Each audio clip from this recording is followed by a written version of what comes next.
नमस्कार, आप देख रहे हैं स्वराज एक्सप्रेस और मैं हूं आपके साथ वर्षा। बुलेटिन की शुरुआत करेंगे इस वक्त की बड़ी खबर के साथ, जहां भारतीय जनता पार्टी के राष्ट्रीय अध्यक्ष जेपी नड्डा की नई टीम का ऐलान हो गया है। इस टीम में विधानसभा चुनाव के मुहाने पर खड़े मध्य प्रदेश को बहुत तवज्जो नहीं मिली है, जिसकी बहुत ज्यादा उम्मीद थी। पुराने 3 पदाधिकारियों को फिर से दायित्व सौंपा गया है। कैलाश विजयवर्गीय राष्ट्रीय महामंत्री बनाए गए हैं, तो ओम प्रकाश धुर्वे को मंत्री और सौदान सिंह को उपाध्यक्ष बनाया गया है। पिछली टीम में सह कोषाध्यक्ष की भूमिका निभा रहे मंदसौर के सांसद सुधीर गुप्ता को इस बार कार्य मुक्त कर दिया गया है। माना जा रहा था कि मध्य प्रदेश में इस साल विधानसभा के चुनाव होने हैं और इसलिए राष्ट्रीय कार्य समिति में मध्य प्रदेश से अधिक लोगों को शामिल किया जाएगा, लेकिन ऐसा नहीं हुआ। जिन 3 पदाधिकारियों को फिर से टीम में शामिल किया गया है, उन्हें मध्य प्रदेश में ही फिलहाल ज्यादा सक्रिय किया जाएगा। कैलाश विजयवर्गीय लगातार चुनावी रणनीति में शामिल हैं और बहुत जल्द सौदान सिंह और ओम प्रकाश धुर्वे को भी बड़ी जिम्मेदारियां मिल सकती हैं। सौदान सिंह मध्य प्रदेश और छत्तीसगढ़ के संगठन महामंत्री रहते हुए महत्वपूर्ण भूमिका निभा चुके हैं। कैलाश विजयवर्गीय राष्ट्रीय महामंत्री के रूप में हरियाणा और पश्चिम बंगाल में बेहतर प्रदर्शन कर चुके हैं। ओम प्रकाश धुर्वे आदिवासी चेहरा होने के कारण टीम में शामिल किए गए हैं। मध्य प्रदेश सरकार में मंत्री रहते हुए उनकी छवि ठीक ठाक रही है। सौदान सिंह राष्ट्रीय उपाध्यक्ष यथावत हैं, तो वहीं कैलाश विजयवर्गीय राष्ट्रीय महामंत्री यथावत है।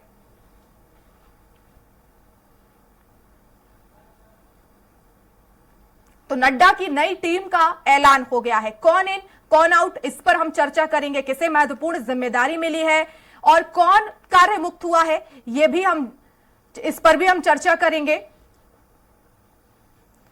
और लखनऊ बीजेपी ने नए संगठन जो है पदाधिकारियों की सूची जारी की है। राज्यसभा सांसद लक्ष्मीकांत वाजपेयी बीजेपी के राष्ट्रीय उपाध्यक्ष बने हैं। यूपी के एमएलसी तारिक मंसूर भी राष्ट्रीय उपाध्यक्ष बने हैं। सांसद रेखा वर्मा भी बीजेपी के राष्ट्रीय उपाध्यक्ष बनी हैं और वहीं सांसद अरुण सिंह राष्ट्रीय महामंत्री बने हैं। सांसद राधा मोहन अग्रवाल भी राष्ट्रीय महामंत्री बने, तो वहीं बीएल संतोष बीजेपी के राष्ट्रीय महामंत्री संगठन बने रहेंगे। लखनऊ के शिव प्रकाश राष्ट्रीय सह संगठन महामंत्री बने हैं, तो वहीं सांसद सुरेंद्र सिंह नागर बीजेपी के राष्ट्रीय सचिव बने हैं। यूपी से राजेश अग्रवाल राष्ट्रीय कोषाध्यक्ष बने हैं।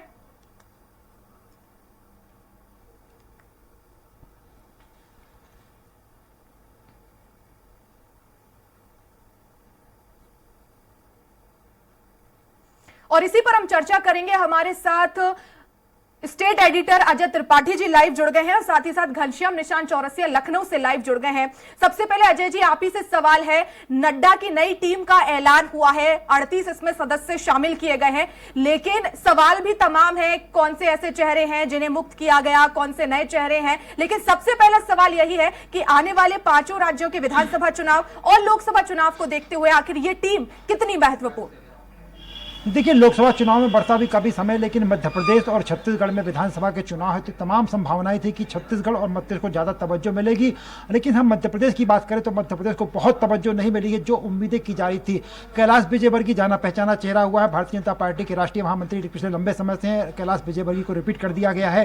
कैलाश विजयवर्गीय फिर से राष्ट्रीय महासचिव का दायित्व निभाएंगे। और सौदान सिंह आज की तारीख में मध्य प्रदेश के कोटे से भले बनाए गए, पर हकीकत यह है कि सौदान सिंह भारतीय जनता पार्टी में राष्ट्रीय इशू पे पहुंच गए, उपाध्यक्ष बना दिए गए। वो पहले मध्य प्रदेश में संगठन महामंत्री हुआ करते थे कि लंबे समय तक छत्तीसगढ़ में संगठन महामंत्री रहे। तो संगठन महामंत्री के रूप में काम करते करते एक सामान्य भूमिका जो होती है अलग हो जाती है। तो उनको सिर्फ हेड काउंट जिसे कहते हैं ना, हेड काउंट करने के लिए कहा जा सकता है कि मध्य प्रदेश के कोटे से सौदान सिंह महामंत्री उपाध्यक्ष बनाए गए हैं। ओम प्रकाश धुर्वे को रिपीट किया गया है, जो पिछली बार मंत्री थे, इस बार भी मंत्री बनाए गए। लेकिन हकीकत यह है कि ओम प्रकाश धुर्वे इतना बड़ा फेस नहीं है जो विधानसभा चुनावों को प्रभावित कर सके। लेकिन चूंकि आदिवासी चेहरा है, डिंडोरी इलाके में विशेषकर मंडला डिंडोरी ये वाला जो इलाका, वहाँ ओम प्रकाश धुर्वे को जाना पहचाना नाम हुए। लेकिन अगर एक राष्ट्रीय क्षेत्र पर देखा जाए कि मध्य प्रदेश को रिपीट कर सके, मध्य प्रदेश में बेहतर परफॉर्म कर सके, मध्य प्रदेश में चेहरे एक ऐसा चेहरा बन सके जो प्रभावित कर सके नेताओं को, मंत्रियों को, विधायकों को और यहाँ पब्लिक को, यानी मतदाता को, उनमें से सिर्फ एक ही नाम आता है, कैलाश विजयवर्गीय। तो ये साफ पाया जा सकता है कि जेपी नड्डा की टीम में मध्य प्रदेश को बहुत तवज्जो नहीं मिली है जिसकी संभावना की जा रही थी, क्योंकि मध्य प्रदेश में चुनाव होना है। ये माना जा रहा था कि बहुत ज़्यादा लोगों को लिया जाएगा, कई बड़े चेहरे शामिल किए जाएंगे ताकि चुनाव की रणनीति बन सके, पर ऐसा कुछ नहीं हुआ। सिर्फ कैलाश विजयवर्गीय को छोड़ दिया जाए तो बाकी दोनों नाम जो लिए गए हैं वो बहुत ज़्यादा इंपॉर्टेंट नहीं माने जा सकते, क्योंकि सौदान सिंह छत्तीसगढ़ के आखिरी में संगठन महामंत्री रहे और बल्कि सह कोषाध्यक्ष पिछली बार टीम में थे। सुधीर गुप्ता जो सांसद है मंदसौर के, उनको इस बार हटा दिया गया है, तो मध्य को बहुत ज़्यादा तवज्जो जेपी नड्डा की टीम में नहीं मिली है। बिल्कुल घनश्याम, उत्तर प्रदेश की अगर बात की जाए तो नड्डा की नई टीम में किन चेहरों को शामिल किया गया है? कौन से ऐसे चेहरे हैं जिन्हें जो है मुक्त कर दिया गया है? देखिए, एक खासा तरजीह दी गई है इस टीम में उत्तर प्रदेश में, चूंकि मिशन 80 को लेकर के लगातार सक्रिय है भारतीय जनता पार्टी। आगामी लोकसभा चुनाव को लेकर के तमाम तरीके का एक्सपेरिमेंट वो लगातार कर रही है, चाहे वो प्रदेश लेवल पे, चाहे संगठन की बात है, जिला अध्यक्षों की वो पहले ही जो है वहां पे सर्वे करा रही है जिलों में जाकर के कि कहां कहां के संगठन में जिला अध्यक्ष बदले जा सकते हैं। यानी उत्तर प्रदेश की जो टीम है, उत्तर प्रदेश की जो टीम है चौधरी भूपेंद्र सिंह की, उस टीम में भी बदलाव देखने के लिए मिलेगा, लेकिन उसका इंतजार करना था कि जब तक वो केंद्रीय जो टीम है, केंद्रीय जो संगठन है, उसमें बदलाव के बाद रणनीति बना करके उत्तर प्रदेश की टीम में भी बदलाव होगा। काफी बड़ा तरजीह दिया गया है, 9 लोगों को राष्ट्रीय संगठन में शामिल किया गया है, जिसमें से 3 लोग राष्ट्रीय उपाध्यक्ष बनाए गए हैं और उसमें सबसे बड़ा चेहरा लक्ष्मीकांत वाजपेयी का है। लक्ष्मीकांत वाजपेयी 2014 के पहले प्रदेश अध्यक्ष थे उत्तर प्रदेश में, और उसी वक्त उत्तर प्रदेश में सबसे बड़ी ऐतिहासिक जीत भारतीय जनता पार्टी को मिला था। 2014 में प्रधानमंत्री नरेंद्र मोदी यहां से सांसद चुने गए थे बनारस से, तो ऐसे में उनको काफी वक्त तक उनको दरकिनार किया गया था, साइड लाइन में थे। उसके बाद उनको सांसद, राज्यसभा सांसद बनाया गया, अब उनको राष्ट्रीय उपाध्यक्ष का जो है पद दिया गया है। इसके अलावा राधा मोहन दास अग्रवाल जो लगातार गोरखपुर से कई बार से वो विधायक रहे हैं और अपने दम पर वो जीतते थे, और कई बार तो हुआ कि भारतीय जनता पार्टी से इतर भी चुनाव लड़ करके उन्होंने जीता। अब जो है उनको सबसे पहले राज्यसभा सांसद भेजा गया, कई जगह के वो प्रभारी भी रहे हैं, अब उनको राष्ट्रीय उपाध्यक्ष भी बनाया गया है। रेखा वर्मा को भी जो सांसद है उनको भी बनाया गया है महिला के तौर पे, और ओबीसी वोटरों को साधने के लिए उनको भी बनाया गया है। इसके अलावा जो कई शिव प्रताप जी हैं उनको भी राष्ट्रीय संगठन मंत्री बनाया गया है। ऐसे 9 लोगों को उत्तर प्रदेश के राष्ट्रीय संगठन में शामिल किया गया है। जाहिर बात है कि यहाँ पे उसकी फोकस उत्तर प्रदेश को लेकर के है। बताया जा रहा है कि अगर केंद्रीय मंत्रिमंडल में विस्तार होता है तो ऐसे तमाम लोग होंगे जो उत्तर प्रदेश से उसमें भी जो है वो चुने जा सकते हैं, उनको राष्ट्रीय संगठन मंत्रिमंडल में बैठा सकता है। इसके इतर अगर बात करें कि यहाँ पे संगठनात्मक, तो उत्तर प्रदेश लेवल पे भी और चाहे राष्ट्रीय संगठन में मिशन 80 को लेकर के लगातार काम की जा रही है, और यहाँ पे भारतीय जनता पार्टी केंद्रीय नेतृत्व यहाँ को लेकर के कितना सजग है उसका अंदाजा इस बात पे लगाया जा सकता है कि जो 30 दिनों तक अजय जी, मध्य प्रदेश से जो है नेताओं को बहुत ज्यादा तवज्जो इस टीम में नहीं मिली है और चेहरे भी शामिल नहीं किए गए हैं, लेकिन क्या आपको लगता है क्योंकि कैलाश विजयवर्गीय पश्चिम बंगाल की उनको जो है महत्वपूर्ण जिम्मेदारी सौंपी गई है, लेकिन उसके बाद हमने नतीजे देखे विधानसभा चुनाव में, क्या आपको लगता है और भी कई ऐसे चेहरे हो सकते थे जो मजबूत आने वाले चुनाव में मजबूत चेहरा हो सकते थे? स्वाभाविक रूप से देखिए, जैसा मैंने आपसे कहा कि 3 लोग हेड काउंट अगर किया जाए तो 3 लोग शामिल किए गए मध्य प्रदेश में, कैलाश विजयवर्गीय, ओम प्रकाश दुबे, सौदान सिंह। पर जैसा मैंने आपसे कहा कि सौदान सिंह भारतीय जनता पार्टी में एक संगठनात्मक भूमिका में रहे हैं, वो संगठन महामंत्री की भूमिका में आते। संगठन महामंत्री भारतीय जनता पार्टी में कैडर बेस्ड पदाधिकारी होता है जो RSS की तरफ से काम करता है। उन्होंने बहुत दिनों तक MP में काम किया और आखिरी जो उनकी पारी थी वो भी छत्तीसगढ़ के साथ ही लंबे समय तक छत्तीसगढ़ की पारी उन्होंने खेली, तो उनको मध्य के कोटे से कहा जाना ही मुझे बिल्कुल जच नहीं रहा, व्यक्तिगत तौर पर मुझे नहीं जच रहा है कि आखिर सौदान सिंह MP कोटे से कैसे हो जाएंगे। दूसरा आप नाम देखिए ओम प्रकाश दुबे खुद पिछली बार डिंडोरी से चुनाव हार गए थे, उसके पहले वो महिला बाल विकास मंत्री रहे, तमाम पदों पर रहे, लेकिन ओम प्रकाश दुबे अगर मंडला और डिंडोरी ये 2-3 जिलों को छोड़ दिया जाए तो बाकी जिलों में बहुत बड़ा नाम नहीं है जो प्रभावित कर सके। तो ऐसी स्थिति में सिर्फ कैलाश विजयवर्गीय एक बड़ा नाम है, जो कि कैलाश विजयवर्गीय आप बिल्कुल सही कह रही है कि पश्चिम बंगाल में भारतीय जनता पार्टी की सरकार नहीं बन पाई, लेकिन उसके बावजूद भी कैलाश विजयवर्गीय ग्राफ ऊंचा उठा क्योंकि उन्होंने लाठियां खाई, वहां पर डंडे चले और ममता बनर्जी को कड़ा मुकाबला दिया। 3 सीटें थी बीजेपी की, 3 से 73 सीटों पर बीजेपी पहुंच गई। बीजेपी के लिए बड़ी उपलब्धि वहां पर मानी जाती है। और इसके पहले हरियाणा में जब वो हरियाणा में उनको प्रभारी बनाया गया था राष्ट्रीय महासचिव के रूप में, तब उन्होंने हरियाणा में एक अजय बिश्नोई, वहाँ पे जो कुलदीप बिश्नोई के साथ पार्टी का संगठन था उसको तोड़ा, संगठन को तोड़ करके अलग एक पार्टी को अलग अकेले चुनाव लड़ा और अकेले की दम पे चुनाव लड़ने के बाद भी उन्होंने वहाँ पर बीजेपी को सत्ता में दलाई, हरियाणा के हीरो कहलाए। तो आज भी जो भारतीय जनता पार्टी की स्ट्रेटेजी बन रही है उसमें कैलाश विजयवर्गीय की भूमिका ही बड़ी हो सकती है। कैलाश विजयवर्गीय अभी भी एमपी के विधानसभा चुनाव को लेकर तमाम रणनीतिकारों की टीम में शामिल है, लेकिन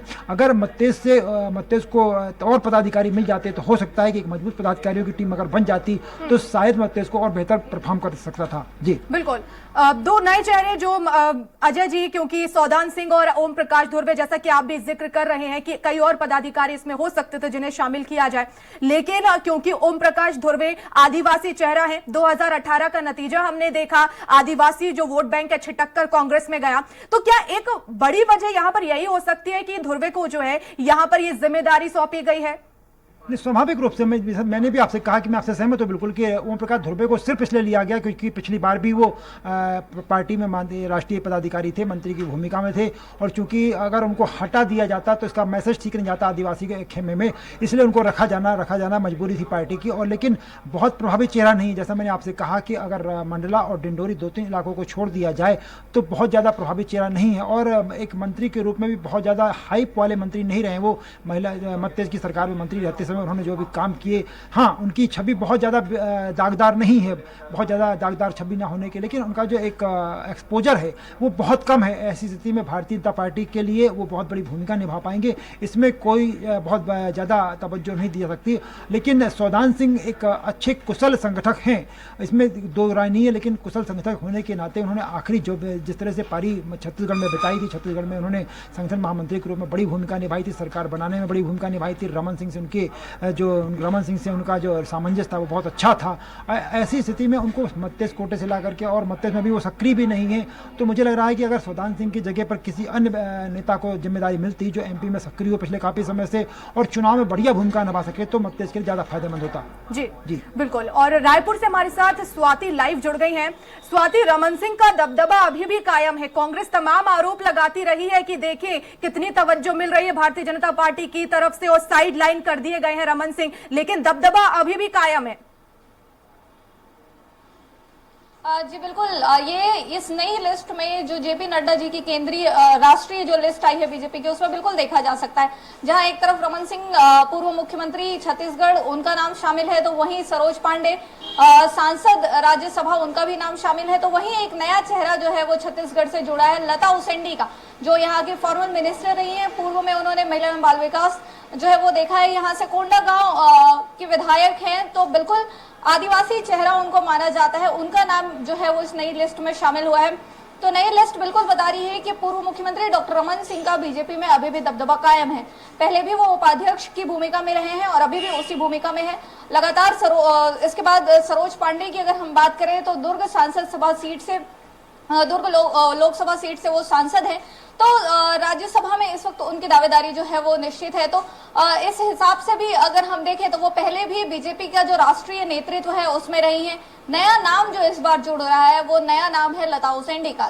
लता उसेंडी कई मायनों में खास अभी बीजेपी पार्टी में देखी जा सकती हैं, हालांकि इसके पहले का जो चुनाव है वो हार चुकी हैं, लेकिन फॉर्मल मिनिस्टर रही है, अभी वो वर्तमान में विधायक भी नहीं है, लेकिन उसके बाद भी ये जो बड़ी जिम्मेदारी उनको दी गई है बीजेपी पार्टी की तरफ से, ये अपने आप में अलग है। कहीं ना कहीं इसको आदिवासी क्षेत्र को साधने की कोशिश समझा जा रहा है कि बीजेपी किस तरीके से बस्तर क्षेत्र में वापसी करती है। बस्तर की 12 सीटें हैं, जिसमें से अभी लगभग सारी सीटें जो है वो कांग्रेस के पास है। विधानसभा चुनाव की अगर हम बात करें तो उस लिहाज से भी इस चयन प्रक्रिया को देखा जा रहा है। जी बिल्कुल, बनी रहिएगा स्वाति। और घनश्याम हमारे साथ लगातार बने हुए हैं। घनश्याम, जो बदलाव हुआ है उत्तर प्रदेश में और तमाम चेहरों को जो है इसमें जगह दी गई है, कईयों को मुक्त कर दिया गया है, लेकिन क्योंकि हम कई बार इस बात का जिक्र करते आए हैं कि भारतीय जनता पार्टी तमाम रणनीति के साथ आगे बढ़ती है, तो सभी समीकरणों को साधती है, तो ये जो चेहरे शामिल किए गए हैं, क्या माना जाए सभी समीकरण यहां पर साधते हुए भारतीय जनता पार्टी की तरफ से नजर आ रहे हैं?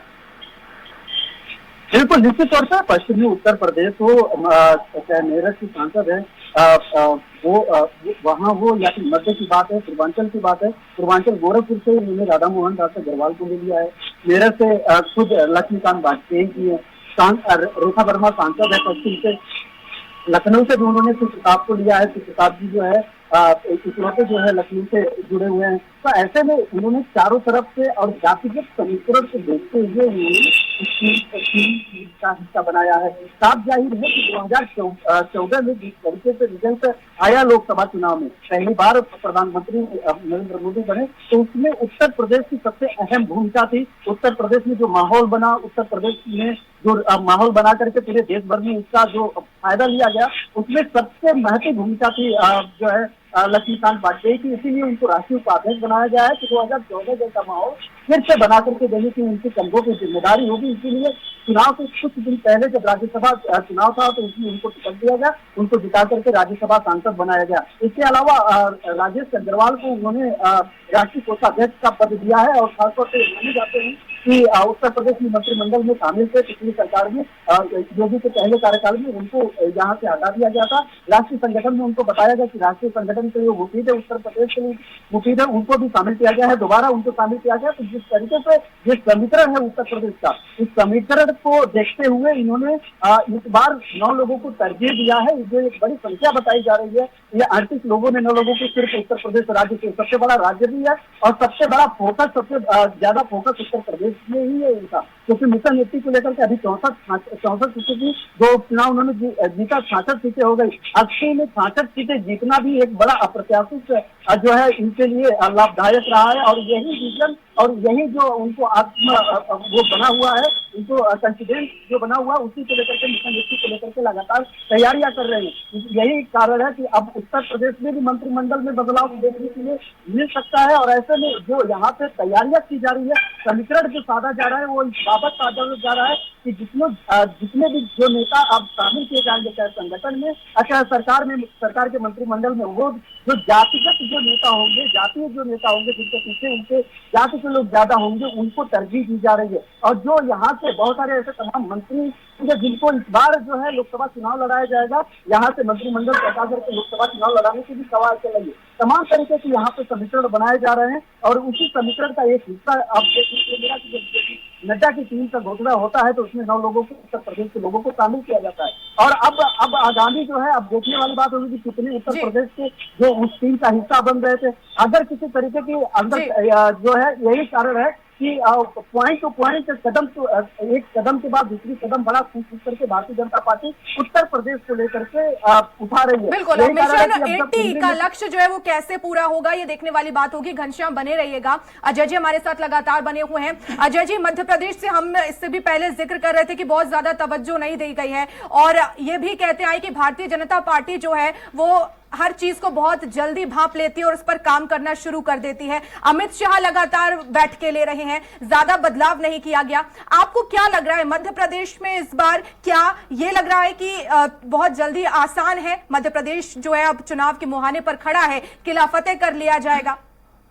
देखिए, जिस जो परिस्थितियां बन गई हैं उसमें तो मध्य की राह बीजेपी के लिए इस बार बहुत आसान नहीं दिखाई पड़ती है। और अभी जो परिस्थितियां बनी उसमें कांटे की टक्कर साहब दिखाई पड़ती है और ये अमित शाह को भी पता है और जेपी नड्डा साहब को भी पता है और नरेंद्र मोदी साहब को भी पता है, शिवराज सिंह चौहान को भी पता है और पीडी शर्मा को पता है। सब लोगों के मन में है कि इस बार राह बहुत आसान नहीं थी। मुझे लग रहा है कि इसीलिए शायद उनको राष्ट्रीय कार्यकारिणी में कम लोग लिए गए ताकि जो बीजेपी की रणनीति यहाँ बनेगी उस रणनीति की टीम में राष्ट्रीय पदाधिकारियों को उलझाने के बजाय उन नेताओं को, बड़े नेताओं को सक्रिय किया जाए जो मध्य में पूरी तरह मुक्त रहें। और लगभग 3-4 महीने अभी से लेकर के आप चलिए जुलाई का महीना चल रहा, अगस्त से लेकर के नवंबर तक चुनाव होने तक सिर्फ मध्य में सक्रिय रहें। शायद इसीलिए ये निर्णय लिया गया होगा, क्योंकि कैलाश विजयवर्गीय एक बड़ा चेहरा है, कैलाश विजयवर्गीय बहुत सक्रिय नाम है, इसलिए बीजेपी ने उनको राष्ट्रीय टीम में लिया है। लेकिन ये मुझे लग रहा है कि अमित शाह लगातार जो अपनी टीम बनाएंगे मध्य में, उससे कई लोगों को शामिल किया जाएगा और उसके बाद हो सकता है कि लोकसभा चुनाव के पहले और मध्य जैसे राज्यों के विधानसभा चुनाव खत्म होने के बाद नड्डा की टीम में बदलाव किया जाए और फिर से बहुत सारे लोगों को मध्य से शामिल किया सके।